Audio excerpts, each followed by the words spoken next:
ระหว่างข้าวขาวกับข้าวกล้องข้าวไรซ์เบอร์รี่ข้าวอันไหนตกลงมันดีต่อร่างกายเรากันแน่ชอบกันนะข้าวหอมมะลิหมอว่าน้ำตาลที่อยู่ในข้าวหอมมะลิจะสูงไหมสูงคุณเป็นเบาหวานแต่กินข้าวหอมมะลิทุกวันคุณจะรอดไหมสมัยอาจารย์คนในคุกมันกินข้าวแดงคนนอกคุกมันกินข้าวขาวเพราะข้าวแดงมันถูกกับข้าวขาวอยู่มาจนคนนอกคุกกินข้าวแดงคนในคุกกินข้าวขาวเพราะข้าวแดงมันแพงกว่าข้าวขาวคนไทยต้องกินอาหารแบบว่าให้เป็นเวลานะเช้ากลางวันเย็นหมอนั่นแหละชอบบอกคนไข้ให้กินอาหารเป็นเวลามื้ออาหารไม่มี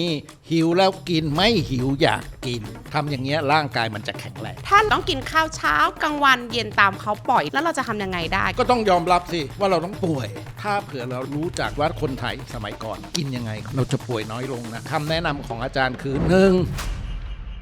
ปวดหัวเวียนหัวควรกินสมุนไพรอะไรคะเราใช้ของขมที่ขี้เหล็กปวดข้อปวดเข่าปวดหลังแกมันก็ต้องเป็นท้องอืดท้องเฟ้อเลอแล้วก็เปรี้ยวพอหลังกินข้าวเคยกินน้ำขิงนะคนไทยก็ทำน้ำขิงกันผิดทางประเทศจานต้มน้ำขิงกินเองสรรพคุณสุดยอดมันก็ประกอบไปด้วยสวัสดีค่ะยินดีต้อนรับสู่ Doctor's Talk Podcast ที่หมอและผู้เชี่ยวชาญด้านสุขภาพจะมาคุยประเด็นเรื่องสุขภาพต่างๆ This episode has English subtitle Please click on the subtitle button อยู่กับหมอเอมมี่แพทย์ผู้เชี่ยวชาญด้านเวชศาสตร์ป้องกันถ้าชอบคอนเทนต์สุขภาพแนวนี้และคิดว่าเป็นประโยชน์ฝากกด subscribe เป็นกำลังใจให้หมอและทีมงานด้วยนะคะหลายคนอาจได้ยินว่าให้กินอาหารเป็นยาแต่ไม่ให้กินยาเป็นอาหารเพราะว่าสุขภาพที่ดีนั้นควรเริ่มต้นจากห้องครัวของเราและที่สำคัญสมุนไพรไทยก็มีประโยชน์มากมายใน EP นี้หมอจึงอยากพามาสำรวจเกี่ยวกับโรคของสมุนไพรว่าควรใช้อย่างไรดีไม่ว่าจะเป็นการปวดท้องปวดหลังปวดหัวว่าใช้อย่างไรให้ปลอดภัยขอเรียนเชิญอาจารย์คมสันค่ะสวัสดีค่ะอาจารย์สวัสดีจ้าตัวอาจารย์ชื่ออาจารย์แพทย์แผนไทยคมสันธินกรณอยุธยาเห็นอาจารย์ได้ในทีวีต้นปีหน้าก็จะเห็นกับอาจารย์ในเป็นหมออีกในไตรภาคว่าด้วยแพทย์แผนไทยทางช่อง3โปรดติดตามเร็วๆนี้เจออาจารย์ได้ใน TikTok ค่ะเจออาจารย์ได้ใน YouTube ค่ะเยอะแยะไปหมดนะอาจารย์คะคนสมัยก่อนชอบพูดว่าให้กินข้าวเป็นหลักกินผักเป็นยากินปลาเป็นอาหารเนี่ยค่ะอาจารย์มีความคิดเห็นอย่างไรกับคำพูดนี้บ้างคะคนไทยชอบเขาว่าคนไข้เราก็ชอบพูดเขาว่าแล้วใครพังเราพังค่ะเราพังแล้วเราไปเชื่อเขาว่าเหมือนกันเนี้ยใครว่าล่ะไม่รู้ค่ะนั่นไงแต่ถ้าเผื่อตอบตามเขาว่าค่ะซึ่งใครว่าก็ไม่รู้อาจารย์ก็ตอบอย่างนี้เอาคำถามแรกกินข้าวเป็นหลักหมอกินขนมปังเหรอไม่ค่ะอาจารย์กินข้าวถูกแล้วกินข้าวเป็นหลักต่อกินผักเป็นยาผักมันเป็นยาได้เหรอผักเป็นยาได้ไหมได้ไหมอาจารย์ได้ดิทำไมจะเป็นไม่ได้ต่อกินปลาเป็นอาหารค่ะเราไม่ได้กินปลาเป็นอาหารเรากินทุกอย่างเป็นอาหารไอ้ที่เขาพูดมาเนี่ยมันก็มีส่วนถูกอยู่แล้วมันก็เป็นธรรมชาติวิถีชีวิตของคนอยู่ริมน้ำค่ะเพราะว่าคนไทยเราอยู่ริมน้ำมาก่อนใช่แล้วคราวนี้คนไทยเนี่ยเราชอบเน้นเรื่องการกินมากค่ะอาจารย์โดยเฉพาะที่บอกว่า1ต้องกินอาหารแบบว่าให้เป็นเวลานะเช้ากลางวันเย็น3เวลาต่อวันนะและที่สำคัญมันมีทั้งฤทธิ์ร้อนฤทธิ์เย็นด้วยเนี่ยค่ะอาจารย์อันนี้มันหมายถึงอะไรยังไงอะคะหมอนั่นแหละชอบบอกคนไข้ให้กินอาหารเป็นเวลาแต่อาจารย์เคยสอนหมออาจารย์บอกว่ากินอาหารเมื่อหิวจำได้นี่กินอาหารไม่เป็นเวลากระเพาะของหมอกระเพาะของอาจารย์กระเพาะของไอ้แว่นนี่กระเพาะของไอ้หมวยนั่นมันเป็นกระเพาะเดียวกันไหมคนละกระเพาะมันคนละพ่อคนละแม่ไหมมันคนละ DNA ไหมมันจะย่อยเท่ากันไหมเพราะฉะนั้นมันกินพร้อมกันได้ไหมไม่ได้ไม่ได้เพราะฉะนั้นต่อไปนี้มื้ออาหารไม่มีหิวแล้วกินไม่หิวอยากกินค่ะไม่หิวอยากกินเอาจะกินไปทำไมน้ำย่อยมันไม่ออกแล้วกินเข้าไปของเก่ามันยังอยู่ของใหม่เข้าไปอีกแล้วก็บ่นท้องอืดท้องเฟ้อแน่นจุกเสียดเป็นกรดไหลย้อนทำตัวเองทั้งนั้นแต่สมมติว่าร่างกายต้องการพลังงานท้องจะร้องไหมร้องมือไม้จะสั่นไหมสั่นใจจะสั่นไหมสั่นเราลองไม่กินดูดิถูกไหมเพราะฉะนั้นแล้วเมื่อร่างกายต้องการพลังงานเราต้องกินอย่าไปดูนาฬิกามันผิดค่ะให้ถามตัวเราเองกายเป็นนายใจเป็นบ่าวค่ะนั้นอันนี้ค่อนข้างเคลียร์ค่ะก็คือถ้าร่างกายต้องการเมื่อไหร่ก็ให้กินเมื่อนั้นแต่ถ้ายังไม่หิวก็ยังไม่ต้องกินมันกินข้าววันละกี่มื้อ กินข้าววันละประมาณ2มื้อค่ะอาจารย์ อาจารย์วันละ5 มื้อทุกคนกินข้าวไม่เท่ากันแล้วใครบอกว่าวันหนึงต้องกินข้าว3 มื้อกินข้าวตามท้องหิวถูกต้องที่สุดหิวเมื่อไหร่ก็กินไปไม่หิวอย่าไปกินค่ะทำอย่างเงี้ยร่างกายมันจะแข็งแรงเชื่ออาจารย์ดิแล้วคำถามต่อมาที่บอกว่าฤทธิ์ร้อนฤทธิ์เย็นของอาหารการกินนี่มันคือยังไงอะคะอาจารย์เพราะอย่างบางคนบอกว่าถ้ากินทุเรียนอย่างเงี้ยจะร้อนในอาจารย์นี่ไงเพราะฉะนั้นไม่ใช่เรื่องของอุณหภูมิทุเรียนกินแล้วร้อนไหมร้อนมะระกินแล้วเย็นไหมเย็นผักบุ้งกินแล้วเย็นไหมเย็นขิงกินแล้วร้อนไหมร้อนนั่นไงร้อนเย็นเพราะฉะนั้นเวลาเรารู้สึกว่าข้างในเราร้อนต้องกินเย็นถ้าเผื่อเราเย็นข้างในให้กินร้อนแต่ไม่ใช่อุณหภูมิหมายถึงวัตถุดิบที่นำมาประกอบอาหารมีสรรพคุณสรรพฤทธิ์ร้อนมีสรรพคุณสรรพฤทธิ์เย็นก็ต้องฟังร่างกายอีกเหมือนกันก็ฟังอีกเหมือนอันแรกเลยต้องฟังฉันร้อนฉันก็เย็นฉันเย็นฉันก็ร้อนยินหยางหมอจบเลยเนี่ยง่ายๆค่ะแล้วมันเกี่ยวข้องกับเรื่องของฤดูกาลด้วยไหมอาจารย์สมมติหน้าร้อนภาคกลางกับร้อนภาคเหนือกับร้อนภาคอีสานถือว่ามันร้อนเหมือนกันไหมไม่นะคิดว่าไม่หน้าหนาวเหนือใต้กลางอีสานเหมือนกันไหมไม่เหมือนเพราะฉะนั้นเนี่ยในวิชาของหมอไทยเรามีอันหนึ่งโภชนาการศาสตร์ในการแพทย์แผนไทยเขาบอกให้กินอาหารตามอุตุไม่ใช่ฤดูอุตุแปลว่าณขณะนั้นๆเช่นตอนเช้าหน้าฝนแต่มันไม่ฝนไม่ตกมันร้อนแล้วไปกินแบบหน้าฝนก็ไม่ได้ดิ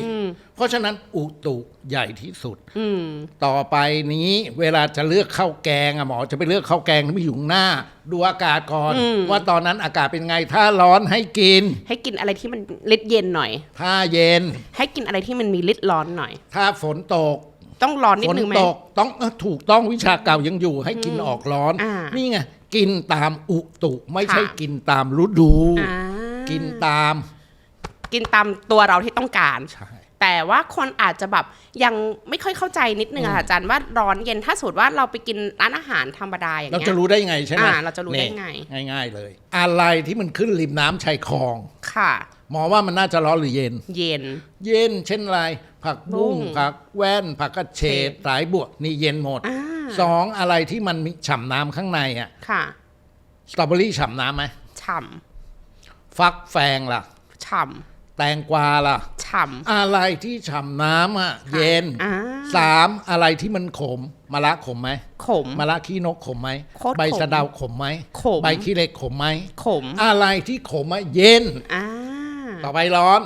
อะไรที่มีน้ำมันหอมระเหยข้างในขิงข่าตะไคร้ใบมะกรูดเครื่องแกงร้อนไม่ใช่เผ็ดร้อนแต่ถ้าเผื่อบางอาจใส่พริกไปเมื่อไหร่มันถึงจะกลายเป็นเผ็ดร้อนก็คือให้เราลองดูว่า1มันมาจากไหนนะ2รสชาติมันเป็นยังไงนะดูส่วนประกอบอาหารโดยประมาณเราก็จะรู้เลยว่าอันนี้อาหารรสร้อนอันนี้อาหารรสเย็นค่ะง่ายไหมง่ายค่ะอาจารย์อาจารย์คะเมื่อกี้ที่เราพูดกันว่าให้กินอาหารตามที่ร่างกายเราจำเป็นจะต้องการเนี่ยค่ะแต่คราวนี้ว่าถ้าเราเนี่ยเป็นพนักงานที่ทำงานในออฟฟิศหรือว่าเป็นนักเรียนในโรงเรียนแต่ต้องกินข้าวเช้ากลางวันเย็นตามเขาปล่อยเลิกงานเงี้ยแล้วเราจะทำยังไงได้ก็มันต้องกินก็ต้องยอมรับสิว่าเราต้องป่วยแต่มันไม่เห็นในทันทีมันไม่เห็นในทันทีน้ำหยดลงหินทุกวันหินมันยังกร่อนเพราะฉะนั้นแล้วเนี่ยวันนี้ไม่ป่วยวันหน้าแน่นอนหมอไม่สังเกตเหรอคนเป็นกรดไหลย้อนกันทั้งบ้านทั้งเมืองใช่ค่ะอันนี้จริงท้องอืดแต่เด็กๆแน่นท้องแต่เด็กๆจุดเสียดแน่นมีปัญหาในช่องท้องแต่เด็กๆแต่วัยรุ่นไม่ต้องรอแก่มันก็เป็นแล้วค่ะนี่ไงผลมันค่ะสังคมมันเป็นอย่างนี้แล้วเราจะทำยังไงทำอะไรไม่ได้แต่มีวิธีแก้แก้ยังไงที่มันสามารถบรรเทาช่วยได้ถ้าเรากินอาหารโดยไม่หิวค่ะให้กินยาลมช่วยหลังกินข้าวยาลมแล้วเชื่ออาจารย์ที่กินยาลมสักอาทิตย์ทุกวันหลังกินข้าว1 อาทิตย์ชีวิตเปลี่ยนชีวิตคุณจะดีขึ้นค่ะยาลมคือยาลมไงที่มันขายตามท้องตลาดทั่วไปยาลมทั้งบ้านทั้งเมืองยาหอมไม่มีหรอกไม่ว่าจะตาอะไรก็แล้วแต่ยาลมทั้งนั้นนั่นแหละยาลมมีรสร้อนเพราะมันทำมาจากตัวยาที่มีรสร้อนเช่นเง่ากิ่งแห้งร้อนไหมดีปรีร้อนไหมร้อนพริกไทยร้อนไหมร้อน มันใส่แต่ของร้อน เพราะฉะนั้นของร้อนช่วยย่อย ในขณะที่ของเก่ามันยังอยู่ ยังย่อยไม่หมด แต่ถึงเวลาต้องกิน ใส่มันเข้าไปอีก ช่วยย่อยมันดิฉลาดสุด คนสมัยก่อนเขาไม่ได้กินน้ำหลังกินข้าวนะ ค่ะ เขากินยาลม ก็หมายถึงว่ากินข้าวเสร็จไปแล้วก็ให้ไปเอายาลมเนี่ยกินต่อแล้วค่อยกินน้ำไอ้เรื่องกินน้ำอาจารย์อยากพูดเลยแล้วกันเราไม่มีวัฒนธรรมกินน้ำอ้าวแล้วที่เราต้องเสิร์ฟน้ำกับกินข้าวเหรออาจารย์ประเทศนี้ตลกที่สุดในโลก อาจารย์ไปมาทุกทวีปยกเว้นแอฟริกา มีประเทศเดียวในโลกที่จะไปกินข้าวมันถามก่อนจะกินน้ำอะไรพอไม่กินน้ำมันมองหัวจดเท้าไอ้นี่บ้าตอนหิวข้าวน้ำย่อยออกมาไหมออกค่ะระหว่างกินข้าวน้ำย่อยทำงานไหมทำน้ำดีหลั่งไหมหลั่งแล้วเธอกินน้ำไปละลายน้ำดีกับน้ำย่อยทำไมค่ะคำถามคือทำไมไม่ควรกินน้ำในระหว่างกินข้าวถามว่าอาจารย์น้ำมันติดคอก็จิบน้ำเอาสิมันจะติดคอกันทุกมื้อเหรอไม่กินน้ำจะตายไหมไม่น่าตายนะอาจารย์อ้าวแล้วคุณทำไมมันทำกันทั้งประเทศเนี้ยสั่งข้าวไม่ให้สั่งไว้ต้องสั่งน้ำก่อนเธอว่าจริงไหมเธอไปมาหลายประเทศถูกไหมอันนี้ขอพูดแล้วยังไงก็พูดให้มันจบเลยกาแฟอาจารย์ไปอิตาลีอยู่เดือนครึ่งอาจารย์สั่งกาแฟเย็นกินไม่ได้วะเธอไปมาหลายประเทศเธอสั่งกาแฟเย็นกินได้ไหมล่ะโดยเฉพาะในอเมริกากับยุโรปมีไหมไม่ค่อยมีประเทศตลกประเทศนี้ประเทศเดียวที่มีกาแฟเย็นกินเธอรู้ไหมกาแฟลองตั้งไว้สักพักทีคราบดำมันจะจับเคลอะเลยแล้วเธอคิดดูสิไอ้ดำเคลอะมันจะเข้าไปอยู่ในลำไส้เธออยู่ในระบบทางเดินอาหารเธอกาแฟต้องกินร้อนหรือเย็นต้องกินร้อนค่ะชาต้องกินร้อนค่ะเพราะฉะนั้นประเทศนี้เป็นประเทศตลกแล้วอยู่กันโดยคนตลกเวลาป่วยก็ป่วยแบบตลกเดินเข้าไปโรงพยาบาลหมอตรวจโรคแล้วไม่เจออะไรก็เพราะว่าไม่เจอสมุดฐานโรคทำไงหมอใน CPG อ่ะไปจิตเวชไปจิตเวชแต่สิ่งที่เขาเป็นจริงไหมจริงเธอเห็นหมออาจารย์เคยสอนเธอเห็นลมไหมลมไม่เห็นค่ะอาจารย์ลมอยู่ในร่างกายเราไหมอยู่ค่ะเครื่องมือทางวิทยาศาสตร์ทั้งหมดทางการแพทย์ที่ส่องเข้าไปในตัวเราเห็นลมไหมไม่เห็นแต่ลมมันมีจริงไหมมีจริงค่ะเคลียร์ไหมหมอเคลียร์ค่ะเคลียร์ไหมพี่อาที่ฟังอาจารย์อยู่ฉะนั้นแปลว่าอันนี้ก็ค่อนข้างเคลียร์แล้วค่ะอาจารย์แล้วอีกอันนึงที่หนูอยากถามอาจารย์มากๆแล้วคนสงสัยก็คือระหว่างการกินข้าวขาวกับข้าวที่มีสีสันที่เขาว่ามันแบบอุดมด้วยกากอาหารทุกอย่างไม่ว่าจะเป็นแบบว่าข้าวกล้องข้าวไรซ์เบอร์รี่อย่างเงี้ยค่ะอาจารย์ข้าวอันไหนตกลงมันดีต่อร่างกายเรากันแน่อาจารย์ยอมรับนะในเรื่องสารอาหารนะแต่เธอก็ต้องยอมรับด้วยนะว่ามันมีสรรพคุณความร้อนข้าวแดงมีรสร้อนเธอเลี่ยงไม่ได้นะตกลงเธอเลือกจะกินอะไรแล้วเราอยู่ในประเทศร้อนค่ะถึงร้อนมากๆค่ะถึงร้อนที่สุดค่ะอาจารย์เห็นไหมล่ะเพราะฉะนั้นแล้วเนี่ยคนสมัยก่อนเนี่ยเขากินข้าวแดงยามเย็นคำว่ายามเย็นหมายถึงอากาศเย็นหรือข้างในเรารู้สึกว่าตัวเราเย็นเราจึงกินข้าวแดงข้าวขาวเขากินยามร้อนหรือเรารู้สึกว่าข้างในเราร้อนเพราะฉะนั้นเขาเลือกกินข้าวถูกสีให้ดูร่างกายเราก่อนว่ามันเป็นยังไง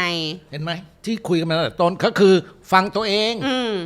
อย่าไปฟังคนอื่นคนไทยชอบนักไปฟังเขาว่าแล้วถ้าสมมติจำเป็นจะต้องกินอาจารย์เพราะบอกว่าเป็นทั้งเบาหวานเป็นนู่นนี่นั่นมันกินน้ำตาลเยอะไม่ได้เลยจะเป็นต้องกินข้าวไรซ์เบอร์รี่ข้าวแดงนะแล้วเราจะมีอะไรตัวช่วยไหมอาจารย์ทำไม่ให้มันร้อนไปสมัยอาจารย์ใครติดคุกเขาเรียกว่าให้กินข้าวแดง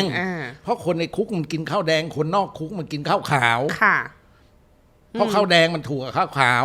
อาจารย์อยู่มาจนคนนอกคุกกินข้าวแดงคนในคุกกินข้าวขาวเพราะข้าวแดงมันแพงกว่าข้าวขาว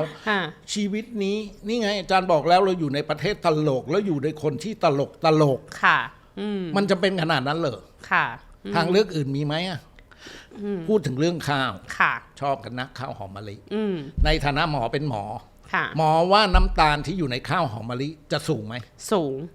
แล้วใครขึ้นมาลุกบอกประชาชนว่าอยากกินข้าวหอมมะลิเพราะประเทศนี้ส่งออกข้าวหอมมะลิแต่ข้าวหอมมะลิอุดมด้วยน้ำตาลคนสมัยก่อนเขากินข้าวที่มันอยู่ในยุ้งในฉางเขาเรียกข้าวค้างปี น้ำตาลมันลดลงไหมลงค่ะอาจารย์ถ้าเป็นข้าวเก่าแล้วมันปลอดภัยกว่าไหมปลอดภัยคุณค่ะเป็นเบาหวานแต่กินข้าวหอมมะลิทุกวันคุณจะรอดไหมไม่น่ารอดค่ะอาจารย์ก็นี่ไงแล้วใครลุกขึ้นมาบอกประชาชนว่าอย่ากินแต่ว่ามันอร่อยไงอาจารย์ไอ้ข้าวหอมมะลิน่ะรอขอมออาจารย์ไม่แปลให้นะหมอแปลออกแหละรอขอมอค่ะอจชมดอาจารย์ช่วยไม่ได้ค่ะก็แปลว่าเลือกข้าวเอาเพราะว่าข้าวจริงๆเมืองไทยเรามีข้าวเยอะมากมายใช่ไหมอาจารย์ไม่ใช่มีแค่สีนั้นสีนี้มันมีหลายพันด้วยใช้ปัญญาคิดหน่อยค่ะจะเอาอะไรใส่ปากค่ะอาจารย์คะคราวนี้มีอีกคำถามหนึ่งค่ะอาจารย์ที่หนูเคยเจอมาเขาบอกว่าอันนี้พริกแกงไทยที่เรากินเนี่ยค่ะอาจารย์จริงๆแล้วมันอยู่ในตำรับสมุนไพรไทยด้วยอันนี้มันมีที่มาที่ไปยังไงแล้วมันดีต่อร่างกายเราจริงๆไหมคะเขาเรียกเครื่องแกงเขาไม่ได้เรียกพริกแกงค่ะเครื่องแสดงว่าหลายอย่างมาผสมกันไหมใช่ค่ะอาจารย์แล้วเครื่องแกงมีรสเผ็ดค่ะอาจารย์เผ็ดร้อนค่ะพอมันเผ็ดร้อนปั๊บไฟเยอะไหมเยอะค่ะไฟในร่างกายเยอะขึ้นพอไฟเยอะลมเยอะไหมเยอะค่ะทำให้เลือดลมไหลเวียนดีไหมดีค่ะเครื่องแกงไงมันอยู่ในเครื่องแกงไงค่ะเครื่องแกงเป็นยาเพาะสัพพฤทธิ์มันร้อนทำให้เกิดไฟเกิดไฟทำให้เกิดลมเกิดลมทำให้ผลักน้ำเคลื่อนที่ไปไฟลมน้ำเลือดลมไหลเวียนดีคนไทยฉลาดมากเอาเครื่องแกงที่เป็นยามาทำอาหารยาเป็นอาหารไม่เคยเป็นยาค่ะก็แปลว่าถ้าเรามีความรู้สึกว่าอะไรติดขัดนิดนึงหรือว่ามีลมในท้องเยอะอะไรอย่างเงี้ยอาจารย์แปลว่าตัวที่เครื่องแกงก็คือช่วยได้ตอนที่เรากินใช่แล้วโดยเฉพาะหมอไทยเขาเขียนในคัมภีร์แพทย์ที่เราเรียนเลยค่ะกระใสปลาหมอไปกินแกงใส่ปลาหมอกระใสปลาดุกไปกินแกงใส่ปลาดุกแต่เขาเขียนเครื่องแกงมาให้ว่าใส่แล้วเครื่องแกงยาทั้งนั้นนี่ไงกินยาเป็นอาหารจบเลยค่ะแต่ว่าเราอาจจะต้องดูว่าเครื่องแกงแต่ละอันนี้มันต่างกันหรือว่ามันมีพริกมีเผ็ดร้อนต่างกันอะไรอย่างนี้ด้วยไหมจ๊ะหรือว่ามันใกล้เคียงกันเครื่องแกงเนี่ยโอ้โหถ้าพูดมันเป็นชั่วโมงนะแต่เอาง่ายๆตอบสั้นๆถ้าเผื่อเราร้อนข้างในกินแกงเผ็ดได้ไหมถ้าร้อนข้างในไม่ควรกินแกงเผ็ดกินได้แต่กินแกงเผ็ดที่ไม่ใส่พริกเยอะแล้วเอาฟักที่มีรสเย็นไปใส่ในแกงเผ็ดเพราะฉะนั้นมันจะกลายเป็นแกงเผ็ดรสร้อนก็ไม่ใช่รสเย็นก็ไม่ใช่เราเรียกว่ารสติ๊กต๊อกสุขุมถูกต้องหมอเหมือนไอ้พวกแกงเขียวหวานใส่ฟักไหมจานโอ้แกงเขียวหวานใส่ฟักเด็ดมากยาเป็นอาหารไง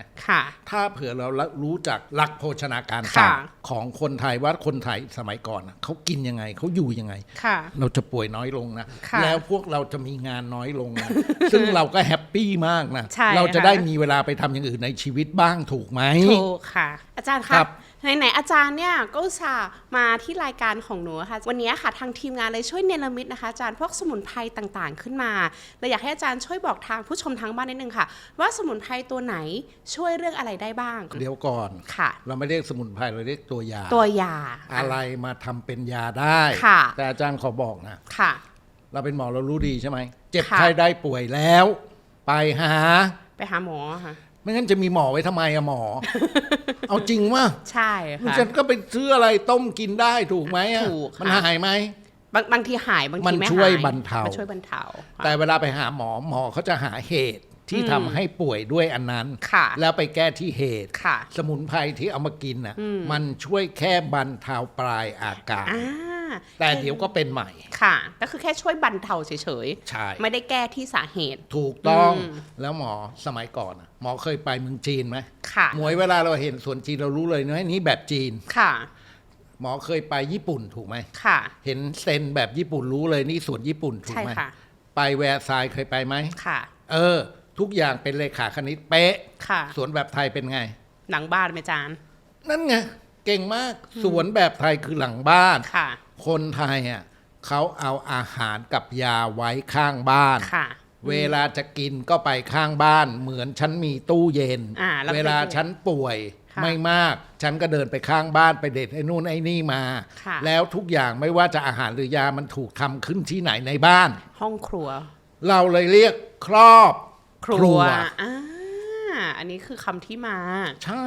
เหมือนกับของที่อยู่ตรงหน้าเนี่ยมัน ค่ะ แก้ได้สารพัดอย่าง ค่ะ ยกตัวอย่างเช่น ค่ะ เราชอบเป็นกันบ่อยๆนี่อาจารย์ออกทิกตอกไปตอนหนึ่งนะเรื่องสิวปากหมา ปากหมาเนี่ยมันคือครอบนี้ ค่ะ สิวมันจะขึ้น ค่ะ ที่สิวขึ้นปากหมาหมอไทยเขาบอกว่า เพราะมีปัญหาเรื่องขออนุญาตนะ เอาภาษาตรงๆ เรื่องขี้ก็คือท้องผูกขี้ไม่ได้ทุกวัน ค่ะ ลำไส้ใหญ่มีแต่ของโสโครก2สกปรกอยู่ ค่ะ ไอ้สิวที่มันขึ้นตรงเนี้ยหมอไทยเขาไม่เรียกสิวนะเขาเรียกขี้ขี้มันผุดอยู่รอบปากเนี่ย ค่ะ หมอไทยเขาจ่ายยาถ่าย เพื่อรักษาอาการท้องผูกแล้วเป็นสิว ยกตัวอย่างเช่น เวลา ค่ะ ท้องผูกอ่ะ ค่ะ นี่เลย อ่า เรากินผลไม้ไทย3ชนิด ค่ะ ที่เราเรียกว่าตรีแปลว่า3พารา ค่ะ แปลว่าผลไม้ไทย3ชนิดประกอบไปด้วยเนี่ยตรงเนี้ย ค่ะ ประกอบไปด้วยสมอไทย อ่า สมอนี่สมอไทย ค่ะ สมอพิเภก ค่ะ เนี่ยลูกมะขามป้อม แต่ ค่ะ เราไม่คุ้นนะดูอั ค่ะ นนี้ อ่า นี่ลูกมะขามป้อม ค่ะ ทั้งหมดเนี่ย ค่ะ เอามาต้ม ค่ะ แต่ต้มรวมกับที่เราเรียกนี่ อืม มะขามแขก มะขามแขก แต่มีส่วนนะมะขามแขก2เท่า3อันเมื่อกี้เนี่ยรวมกันแล้ว1เท่า ค่ะ เอาไปใส่หม้อ ค่ะ ต้ม ค่ะ ต้มเสร็จ อืม แบ่งน้ำที่ต้มอะออกเป็น2ส่วน ค่ะ น้ำส่วนที่1นี่เม็ดแมงลัก ค่ะ เอาไปแช่เม็ดแมงลัก ค่ะ หมอว่ามันจะดูดน้ำเข้าไปไหมน้ำยา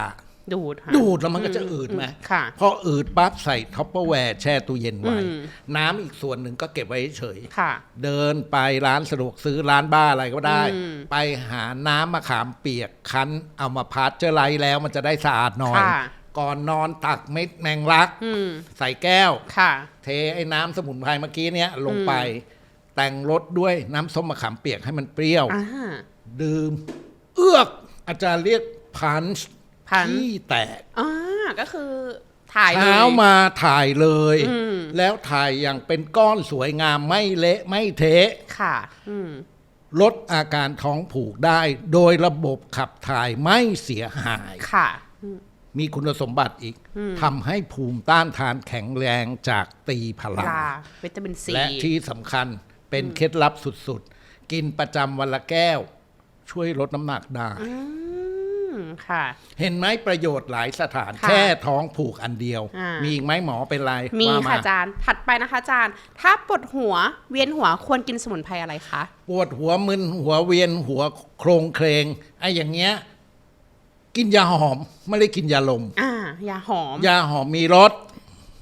สอเสือนำหน้า สุขุมเหรอ สุขุม ข สุขุมคือมันร้อนไหม ค่ะ ไม่ร้อนค่ะอาจารย์ เย็นไหม ไม่เย็นค่ะ มันอยู่ตรงกลางใช่ไหม ค่ะ เพราะฉะนั้นยาหอมมันสำหรับลมบนหัว หน้ามืดตาลายวิงเวียน ไมเกรน กินยาหอม ท้องอืดท้องเฟ้อแน่นจุกเสียด กินยาลม ค่ะ ยาหอมไม่ใช่ยาลม ยาลมก็ไม่ใช่ ไม่ใช่ ยาย า ห ห อ อ ม ม พี่ปานะอาที่ดูอยู่โปรดเข้าใจตามนี้ให้ถูกท่อง หมอไทยขอบอก ค่ะ มันเป็นอย่างนี้ อืม ไปกินยาหอมแล้วทำยังไงอีก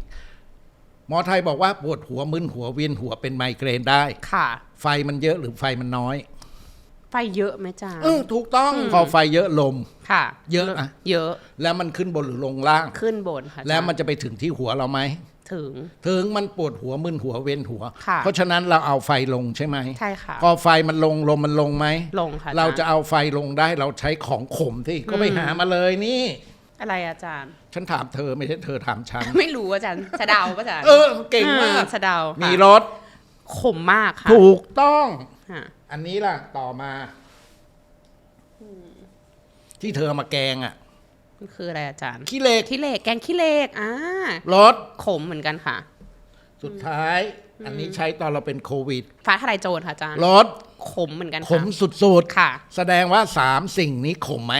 ขมหมดเลยค่ะ ขมหมด อืม ขมมันร้อนหรือเย็น เย็นมากค่ะ ดับไฟได้ไหม ได้ค่ะ ถ้าไฟลงลมลงไหม ลงค่ะ ปวดหัวมึนหัวเวียนหัวเนี่ย ดีขึ้นไหม ดีขึ้น แต่ ค่ะ หมอไทยเขาไม่ได้กินอย่างเดียว อืม ไอเนี่ยเราเอาไปต้มกินก็ได้เขา ค่ะ เอาไปบดละเอียด อืม นี่กลายเป็นเนี่ย ค่ะ เนี่ยมาจากเนี่ย อ้าว เพราะฉะนั้น มวมกัน เละๆเนี่ยรสอะไร ขมมาก ขมใช่ไหมหมอไทย ค่ะ ก็ทำอย่างนี้ เอาผ้ามาผืนหนึ่ง ค่ะ ผ พันหัวอย่างนี้เห ค่ะ มือนญี่ปุ่นอ่ะ อ่า เสร็จแล้วเอายาเนี่ยที่ได้เนี่ยอันเนี้ยนะ ค่ะ สะลงไป สะหมายถึง สะหมายถึงถมลงไปเนี่ย ถม บน ไปที่ กลาง หัว กระหม่อมเนี่ย อ่า เอาผ้าอีกผืนหนึ่งคลุมไว้ ค่ะ เอาหมวกพลาสติกคลุมก็ได้ อืม เพราะฉะนั้นตรงนี้มันจะร้อนหรือเย็น จะเย็นค่ะ แล้วมันจะลดเพรสเชอร์ในหัวได้ไหม ลดได้ค่ะ ทำให้ไฟมันลงไหม ลงค่ะ ลมลงไหม ลงค่ะ ปวดหัวมึนหัวเวียนหัวมันจะดีขึ้นไหม ลดลงแน่นอนค่ะ จบครับ อืม เราเรียกหัตถการสะยา อ๋อสะยา ด้วยของขมลดอาการปวดมึนเวียนก่งกง ค่ะ ก่งกงแปลว่าหรือหมวยอ่ะ อ่า หรือรู้อ่ะ มึนงง มึนงงงมันจะดีขึ้น ค่ะ นี่ไง อ่า ปวดหัวมีอีกไหม อาการต่อไปค่ะอาจารย์คัดจมูกเป็นภูมิแพ้ควรกินสมุนไพรอะไรคะ ภูมิแพ้หมอเป็นหมอ ค่ะ ภูมิแพ้หายได้ไหม ไม่หายค่ะมีแต่ดี ชั่วชีวิต ขึ้น ใช่ไหม ใช่ค่ะ แล้วถ้าเผื่อไปตัวกระทบตัวแทรกมันจะเป็นอีกไหม เป็นอีกค่ะ และในหมอไทยเขาบอกงี้อาจารย์สอนเธอต่ออภูมิแพ้มี2ชนิด ค่ะ หนึ่งภูมิแพ้อันตะโลโค อืม หมายถึงภูมิแพ้ที่เกิดขึ้นภายในทำให้น้ำหูน้ำตาน้ำมูก ค่ะ ไหล อ่า 2. ภูมิแพ้พาหิทะโลโค ค่ะ ภูมิแพ้ที่สำแดงอาการภูมิแพ้ออกภายนอก เช่น เธอกินกุ้งแล้วแพ้ผื่นมันจะขึ้น ค่ะ เราเรียกภายนอก อ่า ต้องยอมรับว่าภูมิแพ้นั้นไม่หาย ค่ะ เธอรู้ไหมภูมิแพ้มาจากใคร มาจากใครคะอาจารย์ มาจากพ่อแม่โคตรเง่าสักการะ เขาเรียกพันธุกรรมอาจารย์ ฉันเรียกชาติสัมพันธ์ตระกูล อ่า ดูกันไป3ชั่วโคตร ค่ะ ฝั่งพ่อฝั่งแม่ถ้าเขาเป็นภูมิแพ้รอดไหม ไม่รอดค่ะอาจารย์ ไม่รอด อืม เพราะฉะนั้นแล้วเนี่ยมันช่วยบรรเทาได้อย่างเดียว ค่ะ แล้วในอาการภูมิแพ้เนี่ยถ้าคัดจมูก ค่ะ มันเกี่ยวกับระบบทางเดินหายใจถูกไหม ถูกค่ะ หมอไทยเขามีวิธีไม่ต้องกินยา อืม สุมยา สุม ยาถ้า ค่ะ เธอย้อนกลับไปดูหมอหลวงหรือทองเอกหมอยาท่าฉลงเธอจะเห็นมาริโอสอนคิมเบอร์รี่สุมยา อ่า ซึ่งเครื่องสุมยามันก็ประกอบไปด้วย ค่ะ ทุกสิ่งที่อยู่ในครัว นี่ตะไคร้ ค่ะ เอามาทุบ อืมหั่น อ่า ค่ะ สอง ค่ะ อันนี้รสอะไรร้อน ร้อน อันนี้ก็ร้อนค่ะ ร้อน าจารย์อืม คา ร้อนค่ะ อืม มะกรูด ร้อนค่ะ อืม หอม หอม แด แด ง ง ร้อนหมดเลยค่ะ เราใช้หอมแดงเป็น2 เท่าของอันเนี้ยรวมกัน ค่ะ ใส่ในกระมัง ค่ะ เสร็จแล้วก็เทน้ำเดือดจัดลงไป อืม แล้วก็ลอยหน้าลอยตาดมควันยาที่มันขึ้น หลับตาซะก่อนนะ อืม หายใจเอาควันยาเข้าไป อืม แต่เอาผ้ามาคลุมซะหน่อย ค่ะ ยามันจะได้ไม่ต้องออก 180 องศา ค่ะ เราหายใจเข้าไปเนี่ย เสร็จแล้วสักพักหนึ่งน้ำหูน้ำตาน้ำมูกมันจะไหล อืม พอมันไหลเสร็จของเสียมันถูกผลักออกมาใช่ไหม ค่ะใช่ มัน ค่ะ ก็จะโล่งสบายหายคัดจมูกโดยไม่ต้องไปกินยาแก้แพ้ อ่า เพราะกินยาแก้แพ้เป็นประจำเธอว่าฉีกหายได้ไหม ได้ค่ะอาจารย์ ได้อย่างแน่นอน เพราะ ค่ะ ฉะนั้นเนี่ยอาจารย์แนะนำให้สุมยา อืม แล้วตอนเนี้ย PM 2.5 มันมาเมื่อไหร่ เดี๋ยวมันจะมาตอนหน้าแล้ง หน้าหนาว ถูกไหม ใช่ค่ะ หน้าหนาวใช่ไหม อืม ตอนนั้นน่ะพอมันมาปั๊บแล้วเราสุมยา เมื่อเรากลับจากบ้านน่ะ ค่ะ เอา PM 2.5 ออกจากระบบทางเดินหายใจช่วยได้จริง อืม แล้วมันทำได้บ่อยไหมคะอาจารย์ในการสุ่มยาเนี่ย ได้ไม่มีปัญหา ไม่มีปัญหา ยิ่งโล่งสบาย คนเป็นภูมิแพ้แล้วคัดจมูกอะ ค่ะ เช้าทำสักครั้ง ค่ะ เย็นทำสักครั้งเนี่ย ค่ะ ช่วยได้จริง อาจารย์คะเอมมี่เนี่ยค่ะ มีคนไข้ค่อนข้างเป็นเยอะมากเลยค่ะ ท้องอืด ท้องเฟ้อเลอแล้วก็เปรี้ยวออกมาอย่างเงี้ยค่ะอาจารย์ ควรกินสมุนไพรอะไรคะที่จะช่วยได้ ๆ ถ้าอืดอยู่ตรงเนี้ยมัน ค่ะ ไม่ไปไหนอะเราเรียกลมไม่เคลื่อน ค่ะ อย่างเงี้ยไล่ไปกินยาลม ค่ะ แต่ถ้าเผื่อมันเฟ้อคือดันขึ้น ดั มาน ขึ้ เมื่อน ไหร่ มา มันก็จะ อ่า เลอใช่ไหม ค่ะ เลอเปรี้ยวได้ไหม ได้ เลอไม่เปรี้ยวได้ไหม ได้ ถ้าเลอเปรี้ยวก็เหมือนที่เธอกำหนดชื่อโรคว่ากรด กรด ไหล ไหลย้ ย้อ อน นค่ะ ฉันเรียกเลอเปรี้ยว อ่า เลอเปรี้ยวเป็นกันเยอะมากมาย ค่ะ เด็กยังเป็นเดี๋ยว ค่ะ เนี้ยเพราะฉะนั้นแล้วเนี่ยแต่เลอเปรี้ยวมันเริ่มต้นด้วยอืดก่อน อืม ถ้าอืดแล้วมันจบ ค่ะ มันจะเฟ้อไหม ไม่ มันจะ เฟ้อ เลอไหมมันจะเปรี้ยวไหม ไม่ ทำอืดให้จบ อืม เพราะฉะนั้นคำแนะนำของอาจารย์คือหนึ่งกินเหมือนเมื่อกี้เนี่ยกินยาลมหลังอาหารทุกมื้อ อ่า 1 อาทิตย์ชีวิตเปลี่ยนอาจารย์ขอท้าแม้แต่หมอเอมมี่ ค่ะ ลองไปทำดู ค่ะ 2 พอหลังกินข้าว ค่ะ เคยกินน้ำขิงไหม น้ำขิง นี่ขิง ค่ะ เคยมีกินบ้างค่ะ แล้วไอ้ขิงที่ขายกันอยู่ อาจารย์ไม่พูดแล้วกัน แต่อาจารย์ไม่เคยกินเลยและไม่เคยซื้อใด ๆ ทั้งสิ้น ค่ะ อาจารย์ต้มน้ำขิงกินเองแล้วน้ำขิงเธอเคยกินเต้าหวยไหม เคยเต้าหวย มัน น้ำ ใส่ ขิง มันใส่น้ำขิง ค่ะ น้ำขิงเต้าหวยมันเสียล่ะ สีน้ำตาลเข้มเลยจาน ถูกต้องเพราะเขาใช้ขิงแก่ แล้วคนไทยก็ทำน้ำขิงกันผิดทางประเทศ ค่ะ นี่เห็นมันมีเปลือก อ่า หลอนก็ไปเลาะออกหมดเลย แล้วข้างใน น้ำมันหอมระเหยอยู่ทั้งนั้นนะ อ่า จะเอามาต้มคุณจะเอาเปลือกไปออกมันทำไม อ่า นี่ถ้าเผื่อภาษาอาจารย์ก็จะบอกบ้าเปล่า อ่า เสร็จแล้วเนี่ยเราหั่นเป็น ค่ะ ทอนเป็นแว่น ค่ะ เอาไปคั่ว คั่วหมายถึง ทำไม ใส่กะทะ เราต้องคั่ว อืม เหตุผลเพราะว่าน้ำมันหอมระเหยข้างในอ่ะมันจะหลั่งได้ด้วยไม่ใช่การต้ม มันจะมาจากการคั่วห คั่วห อ อ ม ม พอเราคั่วเสร็จแล้วใช่ไหม ค่ะ เอาไปต้ม ค่ะ จนเป็นสีน้ำตาลแก่ อืม กลินขิงมันขึ้น ค่ะ ใบเตยหอมอะอาจารย์เห็นชอบนักเอามามัดสวยอะ อ่า หลอกไม่รู้หล่อนจะมัดไปทำไมหล่อนบ้าหรือเปล่า อ่า ใบเตยหอมอะถ้า ค่ะ เผื่อจะกระตุ้นกลิ่น ค่ะ ข้างในอะเขาขยี้ ขยี้ขยำ ให้ ขยำ มันช้ำ ค่ะ ๆแล้วก็ใส่ลงไป อืม น้ำขิงเธอหอมไหม หอม ยังไม่หยุด อืม เขาจะหยิบลำไยแห้งหยิบหนึ่ง อ่า ใส่ลงไปด้วยลำไยมีรส มีรสร้อน ขิงมีรส ร้อนค่ะ เพราะฉะนั้นมันดับเบิล ดับเบิลร้อนค่ะอาจารย์ สรรพคุณสุดยอดแถมยังหอมอีกอาจารย์เรียกว่าน้ำขิงลำไยหอม อ๋อ สมัยนี้มีกินไหม ไม่มีค่ะอาจารย์ ไม่มียังไม่จบนะ ค่ะ ถ้าติดหวาน ค่ะ เขาเอาน้ำตาลทรายแดงไปทำเป็นน้ำเชื่อม ค่ะ แล้วก็ดอกน้ำตาลทรายแดงลงไปน้ำขิงที่ต้มเมื่อกี้นี้กินเธอว่าจิบแล้วมันจะร้อนท้องว่าบไหม ต้องร้อนมากๆเลยค่ะ อย่างดียิ่งช่วยลดอาการท้องอืด ค่ะ ช่วยย่อยอาหาร อาหาร อันนี้ท้องอืด ที่เรอเปรี้ยวอะค่ะอาจารย์ นี่ไง อืม พอมันอืดมันจบมันจะเปรี้ยวไหม ไม่เปรี้ยว เอา ค่ะ จบ แต่ถ้ามันเปรี้ยวแล้วอะอาจารย์ ไปหาหมอ ไปหาหมอเอาเป็นว่าอันนั้นไม่อยู่ละ มันโดสสุดท้ายแล้วมึง ไปหาหมอ อาจารย์คะอาการต่อไปค่ะ ที่คุณผู้หญิงเป็นทุกเดือนเลยค่ะอาจารย์ก็คือปวดท้องประจำเดือนค่ะอาจารย์ คราวเนี้ยสมุนไพรไทยที่เราควรใช้คืออะไรคะ เด็ดเลยอันนี้อาจารย์อยากพูดมานานแล้ว ค่ะ เธอก็มีประจำเดือนถูกไหม ค่ะ ประจำเดือนเธอก็ยังไหลอยู่ถูกไหม ค่ะ เธอจำได้ไหมว่าตอนที่เธอประจำเดือนครั้งแรกแม่จับถัดกระไดไหม น่าจะจับถัดค่ะอาจารย์ กี่ขั้น มันน่าจะเป็น3 หรือ 5 ขั้นโดยประมาณ เจ๋งมากเลยนั่นคือความเชื่อของ ค่ะ คนสมัยก่อนว่าหญิงนั้นจะมีและดูงาม ค่ะ แต่ถ้าเผื่อมันไม่งาม ก็ต้องถามอีกว่า ตอนประจำเดือนจะมา ค่ะ อาการเตือนเป็นยังไง อืมค่ะ แล้วจนถึงวันนี้อาการเตือนประจำเดือนยังเหมือนเดิมไหม อืมค่ะ ถ้ายังเป็นเหมือนเดิม เช่น ยังปวดท้องน้อยเหมือนเดิม ตั้งแต่ประจำเดือนแรกมาเธอว่าประจำเดือนเขาปกติหรือไม่ปกติ ไม่ปกติค่ะ ป อาจารย์ กติ ปกติเหรออาจารย์ ก็เขาเป็นมาแต่แรกอ่ะ อ่า แล้ว ค่ะ ผู้หญิงก็บอกว่าฉันปวดท้องน้อยมาตลอดชีวิต ก็ถูกแล้วเธอเป็นของเธอ เธอไป ค่ะ เทียบกับคนอื่นไม่ได้ ค่ะ แต่ถ้าเผื่อหมอไปยุ่งกับมัน เราเรียกเสียของเดิมทันที ค่ะอืม แต่ถ้าเผื่อมันไม่เหมือนเดิมสิ ค่ะจากไม่ปวดอยู่มาปวด อย่างนี้เรียกไม่ปกติ อ่า แล้วทำยังไงมันคนสมัยก่อน ค่ะ หญิงนั้นไซส์จะงามได้แล้วหมอเขาไม่ได้ไปดูหน้าว่าสวยดูหน้าอกว่าใหญ่ไม่ใหญ่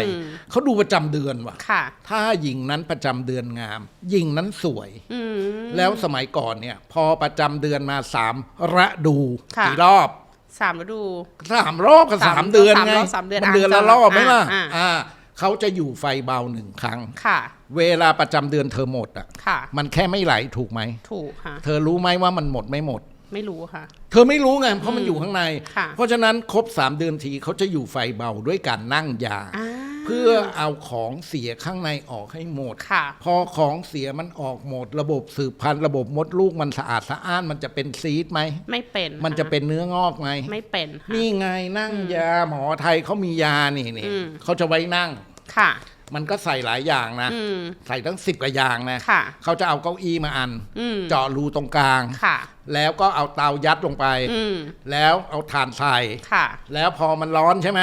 เขาก็จะหยอดยาควันมันจะขึ้น อืม เราก็นั่งไป ควันมันก็จะขึ้นมา อ่า เราเรียกนั่งยา ค่ะ อาจารย์เคยเห็นนะ นั่งเสร็จแล้ว อืม เตาดับว่ะ ของเสียข้างในมันพรั่วออกมา เธอเข้าใจคำว่าพรั่วไหม ค่ะ อาจารย์เห็นคาตาเลยเตาดับเลยอ่ะ สะสมของเสียไว้โสโครกขนาดไหน เพราะฉะนั้นอาจารย์แนะนำนะว่า ค่ะ แล้วดูมา3แล้วดูแล้ว ค่ะ อยู่ไฟเบาด้วยการนั่งยา อ่า ชีวิตมันจะดีขึ้น ค่ะ โดยเฉพาะคนที่เป็นซีสแล้วเป็นซีสอีกหมอก็รู้ ไปพาซีสออกเป็นใหม่ไหม เป็นค่ะอาจารย์ ตกลง เป็ มันจะ ไ ผ่ากันอีกกี่ร้อยรอบล่ะมันจะหาย อืม นี่อาจารย์แนะนำเรื่องประจำเดือนอย่างนี้ ถ้าประจำเดือนไม่ดีมันต้มอะไรกินไม่ได้เรามาหาหมอเถอะ ค่ะอาการถัดไปค่ะอาจารย์เป็นกันทั่วบ้านทั่วเมืองเลยค่ะอาจารย์ก็คือการนอนหลับไม่ค่อยดีหรือนอนไม่หลับเลย อันเนี้ยมีสมุนไพรตัวไหนช่วยได้บ้างไหมคะ นอนไม่หลับหมอไทยบอกว่ามันเกี่ยวกับใจไม่ได้เกี่ยวกับรูป ค่ะ ใจมัน ใจมันไม่ดีไหมอาจารย์ ใจมันว้าวุ่นใจมันคิดหัวมันไม่หยุดคิด ค่ะ เปรียบประดุดดังเอาลิงกังตัวหนึ่ง อืม ไปล่ามไว้ ค่ะ แล้วสั่งให้ลิงกังเขาอยู่นิ่งๆสัก5 วินาทีเธอว่าเธอทำได้ไหม ไม่ได้อาจารย์ ไม่ได้ ต้องใช้ยาสลบละ ใช่ มันก็เหมือนหัวคนเรามันนอนไม่หลับเพราะหัวมันไม่หยุดคิด ค่ะ ยิ่งบอกให้มันหยุดคิดมันยิ่งคิด ค่ะ ต่อเมื่อหยุดคิดจึงได้คิด ค่ะ เพราะฉะนั้นแล้วเมื่อมันเป็นอาการทางใจยาช่วยได้ไหม ไม่ได้ค่ะ ยา อจร ฝรั่งก็เข้าไปปรับระบบสมองอะไรก็ว่ากันไปนะ เธอว่าวันหน้ามันจะดีไหม ไม่ต้องหัวล้อหรอกหมอนั่นมันคือคำตอบ ค่ะ แล้วยาไทยมีไหม มี ค่ะ เขาให้กินยาหอม ค่ะ มีชื่อยาหอมด้วย ชื่อยาหอมกล่อมอารมณ์ นี่ชื่อแต่โบราณเลยนะ เป๊ะ ค่ะ เป๊ะเลยยา ค่ะ หอมกล่อมอารมณ์ ค่ะ อืม เขาข้าวของหอม เช่น ค่ะ พิกุลบุญนาคสารพีกระดังงากาละเวกเกสรบัวหลวงหอมไหม หอม หอมทำให้ใจสงบ อ่าค่ะ 2เมื่อมันเป็นอาการทางใจอาจารย์มักบอกอาการคนไข้อย่างนี้เรื่องนอนไม่หลับ อย่าห้ามความคิดตัวเอง ปล่อยให้หัวมันคิดไป แต่กำหนดธีมไว้ อืม อยู่เรื่องเดียว สมมติว่านอนไปหัวมันคิดใช่ไหม ค่ะ ถ้าคิดตามธีมที่กำหนด สักพักหนึ่งมันจะเฉออกไว้ย อืมอ่า มีสัมปชัญญะดึงกลับมาเรื่องเดิม ค่ะ สักพักหนึ่งมันจะเฉอีกแล้ว ดึงกลับมาเรื่องเดิม เธอว่าจะมีสมาธิมากขึ้นไหม มากขึ้นค่ะ พอมันคิดอยู่เรื่องเดียวเดี๋ยวมันจะหลับเอง อืม ไม่จบ ค่ะ ที่นอนหมอนมุ้งสารพัดสี บางทีก็สีตามห่วงจุ้ยบ้างละนู่นนี่นั่นนะชอบเขาว่ากันนักไอ้ห้องนอนเนี่ย ค่ะ แต่ถ้าเผื่อเป็นอาจารย์เนี่ยบอกว่ากลับไปนอนโรงแรม ค่ะ ทำไมกลับไปนอนโรงแรมที่โรงแรมอ่ะผ้าปูสี ขาวค่ะ หมอน ขาวค่ะ หมอนข้าง ขาวค่ะ ผ้านวมห่ม ขาวหมดเลยค่ะ สีแห่งความสงบ อ่า และอาจารย์บอกให้กลับไปนอนในมุ้งไปซื้อมุ้งสายมารู้จักไหม อืม ถึงแม้จะติดแอร์บ้าน ฉันก็ติดแอร์บ้าน ฉันก็มีมุ้งลวด แต่ ค่ะ ฉันนอนในมุ้ง ค่ะ นอนในมุ้งมันให้ความรู้สึกอบอุ่นไหม อุ่น มันไม่ใช่อยู่ห้องทั้งกว้างขวางมันว้าเหว ค่ะ มีคนไข้ถามอาจารย์ อาจารย์คะหลับตาแล้วก็ไม่เห็นมุ้งค่ะ ค่ะ อ๋ออาจารย์ผมก็ไม่เถียงพี่นะ ค่ะ แต่ตอนพี่เลิกมุ้งเข้าไปนอนในมุ้งอ่ะ เรารับรู้ไหมว่ามันอยู่ในมุ้ง รู้ค่ะ อันนั่นแหละจบอาจารย์แนะนำอย่างนี้ ค่ะ เรื่องนอนไม่หลับ แต่พอมันเห็นของอยู่บนโต๊ะอาจารย์อดไม่ได้ ค่ะ ชอบกินกันนะ มาตูมค่ะหวานอร่อยค่ะอาจารย์ คุณผู้ชายอย่าไปกินเชียวนะ น้ำมะตูมเนี่ยเขาให้พระกิน พระต้องมีลูกไหม ไม่ควรค่ะ เขาเรียกน้ำปานะ ค่ะ กินแล้วความใคร่จะจางลง ค่ะ กินมากจะเป็นหมัน อืม น่าตกใจไหมแล้วเสิร์ฟน้ำมะตูมน้ำทำหมันกันทั้งประเทศ อาจารย์มึนเลย นี่ถ้าอยากจะกินน้ำมะตูมมากคนสมัยก่อนเนี่ยเขาต้มรวมไปกับตะไคร้ อ่า กลายเป็นน้ำอัฐบาลเขาตั้งชื่อมาอย่างนี้เลยนะ อัฐบาล แปลว่า แปลอาจารย์ไม่รู้หรอก ชื่อมันบอกว่าอัฐบาลแต่มันแก้ ค่ะ ช่วยย่อย อ๋อ ช่วยย่อย แก้ ค่ะ ท้องอืดแต่ ค่ะ มันต้มรวมกัน ช่วยรวมกัน เพื่อลดความแรงของ มาตูม มะตูมลง ค่ะ เพราะฉะนั้นอาจารย์แนะนำนะ มีลูกมีหลานอย่าได้เสิร์ฟเด็ดขาดนะมะตูมมันเนี่ยขอทีเถอะ ค่ะ อยากพูดมานานแล้วไอ้เรื่องมะตูมเนี่ย กระเจี๊ยบเหมือนกัน ค่ะ เจอกันทั่วบ้านทั่วเมือง ในการแพทย์แผนไทยเขาระบุเลยนะ ในวิชาเภสัชเราอะ ค่ะ กระเจี๊ยบมันใช้ที่โรงพยาบาลนะ ค่ะ นี่อะไรเอามากินกันทั้งประเทศ ค่ะ เพราะกระเจี๊ยบทำให้เลือดใส ค่ะ เลือดใสแล้วดีไหม มากไปไม่ดีค่ะ กินกันทั้งประเทศ เสร็จแล้วอาการสุดท้ายค่ะอาจารย์ที่พวกป้ายายๆเป็นกันเยอะก็คือพวกปวดข้อปวดเข่าปวดหลังปวดคอ อันนี้มันมีอะไรพอช่วยได้ไหมคะอาจารย์สมุนไพร แก อ้าวมันแก่ มันก็ต้องเป็นของธรรมดาเธอที่ไอ้วัยพวกนี้ที่นั่งอยู่หน้าเราเนี่ยวัยหนุ่มวัยสาวเนี่ยมันยังเป็นเลยแล้วทำไมพวกเขาเป็นใช่ไหมวันหนึ่งค่ะเล่นเกมอะค่ะTikTok แล้วดูแต่มือถือค่ะนั่งห่ออย่างนี้อีกเมื่อกี้อาจารย์เห็นข้างนอกตอนจะไปเข้าห้องน้ำอะมันนั่งอย่างเงี้ยอาจารย์ยังไปจับหลังมันดันให้ตรงเลยบอกว่านี่นะอายุ20 กว่าเองกระดูกมันโค้งแล้วอะค่ะแล้วมันจะเป็นไหมเป็นแล้วค่ะเป็นโดยเฉพาะพี่ปานาอาทั้งหลายที่อายุเหมือนอาจารย์แม้สมองก็เป็นมันเกิดจากอริยบทค่ะมันเกิดจากการใช้ชีวิตของเราเองมันก็จะเป็นมันเกิดจากความเสื่อมของร่างกายไปหาหมอมันเอาไอ้นู่นไอ้นี่ไอ้นั่นมาต้มกินมันไม่หายหรอกค่ะแล้วไปหาหมอเธอว่าหายไหมก็ไม่หายเพราะเดี๋ยวเธอก็กลับไปเล่นเกมเธอก็กลับไปทำนู่นทำนี่เหมือนเดิมมนุษย์ป้ามนุษย์ลุงก็ทั้งประเทศค่ะอาจารย์เห็นมาไม่มีใครไปเปลี่ยนได้หรอกอาจารย์ไม่เคยแนะนำคนไข้เลยว่าอย่าไปทำให้นู่นอย่าทำให้นี่หมอเองทำไม่ได้เลยหมอทำได้เลยหมอยังก็ต้องยืนทำงานก็ต้องนั่งทำงานเหมือนกันถูกไหมล่ะคราวนี้เนี่ยก็เลยอยากรู้ว่าถ้าคนเราเนี่ยค่ะอยากไปซื้อสมุนไพรกินเองอะค่ะอาจารย์อะไรที่ควรซื้อกินเองได้หรือมีอะไรบ้างที่เราต้องระวังบ้างไหมอะคะข้อที่1เลยต้องตั้งคำถามกับตัวเองก่อนค่ะจะกินไปทำไมชอบไปต้มไอ้นู่นไอ้นี่กินกันนักเนี่ยบางทีไม่เจ็บไม่ป่วยฉันก็กินบอกบำรุงนี่ในการแพทย์แผนไทยบอกว่าถ้าดินน้ำลมไฟมันไม่เป็นไรหมายถึงร่างกายปกติดีเปรียบประดุดดังน้ำพอดีตุ่มแล้วถ้าเผื่อเรากินเข้าไปอีกน้ำมันจะล้นตุ่มไหมล้นค่ะร่างกายตับไตมันจะขับออกมาไหมขับค่ะแล้วเธอไปให้มันทำงานยังไงโดยไม่มีเหตุผลนะค่ะเจ็บไข้ได้ป่วยแล้วค่ะไปหาหมอค่ะยืนยันไม่งั้นจะมีอาชีพหมอไปทำไมค่ะแต่หมอก็จะบอกว่าถ้าเผื่อครั้งหน้าไม่ให้เป็นอีกต้องไปกินอะไรเพื่อบรรเทาไม่ให้เป็นอีกอันเนี้ยไปกินสมุนไพรแต่คนรู้เรื่องสมุนไพรต้องเป็นหมอป่ะอาจารย์ต้องเป็นหมอแล้วขอทีเธอพี่ป้านะอย่าไปเชื่อเขาว่ามั่ว 99% ค่ะค่ะถามผู้รู้ดีที่สุดอาจารย์คะแล้วถ้าคนไข้เนี่ยอาจารย์อาจจะไปหาหมอมาแล้วหรือว่ารู้อยู่แล้วว่าเรามีอาการเหล่านี้ที่ฟังเราไปแล้วเมื่อกี้ว่าควรจะไปเอาสมุนไพรบางตัวเนี่ยมาทำต้มกินเองคราวนี้เขาควรจะไปซื้อในตลาดเองหรือเขาควรจะปลูกเองหรือถ้าไม่มีเวลาจริงๆไปซื้อแบบเป็นเม็ดสำเร็จรูปเลยอย่างเงี้ยค่ะอาจารย์สามารถแนะนำยังไงได้บ้างอะคะแนะนำง่ายเธอก็รู้ว่าอาจารย์กงศรีอาจารย์เป็นเจ้าของโรงงานผลิตยาเธอว่าอาจารย์ปลูกเองไหมต้องมีบ้างค่ะไม่มีเลยไม่มีเลยซื้อค่ะแต่เพอเราซื้อเป็นเรารู้ว่าอันไหนมีคุณภาพไม่มีคุณภาพแล้วอาจารย์ถามแล้วเธอรู้ไหมล่ะไม่รู้เธอรู้ไหมว่าตีพลานี้ดีตีพลานี้ไม่ดีไม่รู้เลยค่ะไม่รู้เลยค่ะมีเคล็ดลับค่ะให้ซื้อแห้งแรงกว่าสด10 เท่าค่ะแต่ถ้าเผื่อแห้งหาซื้อไม่ได้ที่บ้านมีสดก็ใช้สดไปไม่ได้ว่ากันถามว่าแล้วจะกินสมุนไพรต้มกินตอนไหนอย่างที่อาจารย์บอกไว้เมื่อกี้เนี่ยคือไม่เป็นไรก็อย่าไปกินเป็นอะไรแล้วค่อยกินสมุนไพรทุกชนิดตัวยาทุกชนิดเนี่ยเขามีไว้รักษาแต่ถามว่ากินเพื่อป้องกันได้ไหมได้แต่เป็นบางอาการบางโรคเท่านั้นถามว่าเราจะรู้ได้ยังไงใครตอบตัวเราหมอ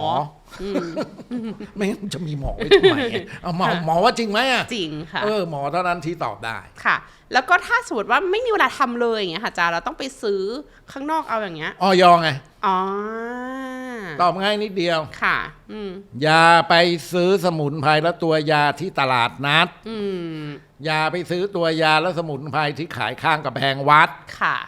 ให้ซื้อยาในร้านขายยาหรือสถานที่หรือเห็นว่ามีอย.อยู่นั่นแหละมันปลอดภัยในระดับหนึ่งค่ะสุดท้ายค่ะอาจารย์อยากให้อาจารย์ช่วยฝากนิดนึงว่าถ้าเราจะกินยาเป็นอาหารเนี่ยค่ะอาจารย์ควรกินยังไงดีคะเพื่อทำให้มันบาลานซ์กับตัวเราเองฟังตัวเองอย่างที่พูดไปตอนต้นฟังอุตุคืออากาศค่ะฟังตัวเองว่าร้อนฟังตัวเองว่าเย็นถ้าร้อนให้กินถ้าร้อนให้กินเย็นถ้าเย็นให้กินร้อนแต่ถ้ากลางๆก็กินอาหารค่ะเป็นเวลาไม่เป็นเวลาแล้วแต่เรากินอาหารไม่เป็นเวลาแล้วแต่ตัวเราฟังตัวเองค่ะฟังตัวเองให้เยอะๆแล้วสุขภาพจะดีแล้วอาจารย์บอกเลยนะยาอายุวัฒนะ เป็นเรื่องตอแหล ยาอายุวัฒนะไม่มีจริง ค่ะ อายุจะวัฒนะได้ของหมอไทยเนี่ยนะเขาบอกมี3เรื่อง ค่ะ กินได้ ค่ะ กินแล้วต้องขี้ได้ ค่ะ นอนหลับ ถ้ายังกินยังขี้ยังนอนได้ด้วยตัวเองไม่ต้องมีตัวช่วยเธอว่าข้างในมันโอเคไหม มันน่าจะดีค่ะอาจาร ดี ย์ เอ็นนั่นแหละถ้ากินไม่ได้ก็ทำให้มันกินได้ขี้ไม่ได้ก็ทำให้มันขี้ได้นอนไม่หลับก็ทำให้นอนหลับกินขี้นอนได้แม้เป็นระยะแมงเร็งระยะ4มาระยะสุดท้ายเธอว่าตายไหม ก็น่าจะยังรอดอยู่ค่ะอาจารย์ มันก็ยังไม่ตายเพราะยังกินขี้นอนได้นั่นแหละคือยาอายุวัฒนะที่ถูกต้อง และนี่คือรายการ Doctor's Talk Podcast ที่หมอและผู้เชี่ยวชาญด้านสุขภาพจะมาคุยประเด็นเรื่องสุขภาพต่างๆ ถ้าชอบคอนเทนต์แนวนี้ฝากกดไลค์ กด subscribe เป็นกำลังใจให้หมอด้วยนะคะ สวัสดีค่ะ สวัสดีครับ